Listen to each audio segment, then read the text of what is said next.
talk briefly about social. You'll see some interesting numbers on here. I'm not going to tell you who it's from. The big interesting thing for me is this is a site that gets about 3,000 visits a month. They're relatively small numbers.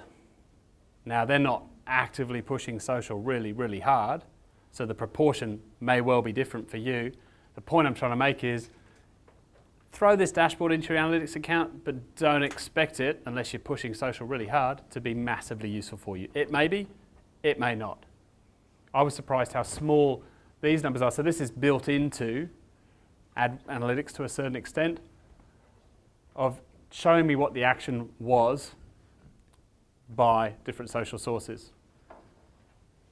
Visits that I get from mobile, traffic from different social networks. You might want to change visits and bounce rates to transactions and e-commerce revenue, say. Click on the little pencil, which you'll find on there. It's not on the screenshot. And you'll be able to change those columns. You only get 3 columns to play with, but you can change the layouts of these dashboards as much as you like. You can change what's in each widget. You can change from a table view to a little chart view. There's all sorts of funky stuff you can do in here. You know, look at that difference in that. So this is their goal that they've set up of 5 pages per visit. So they're saying, okay, if someone reads more than 5 pages, I'm going to count that as a goal, because they're not an e-commerce site and they haven't really got that much to track on their site, but that's better than nothing. Well, now I can again compare oranges and apples. Facebook people seem to be much more engaged than traffic from some of these other social sites. So that might then influence marketing budgets, decisions about where to create content, and other actions you may take. GOO.gl, capital Q, lowercase b, 3, uppercase E, 2.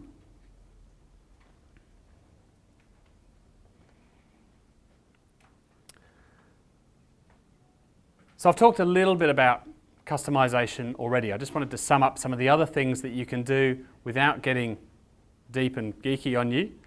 We've looked at advanced segments, dashboards.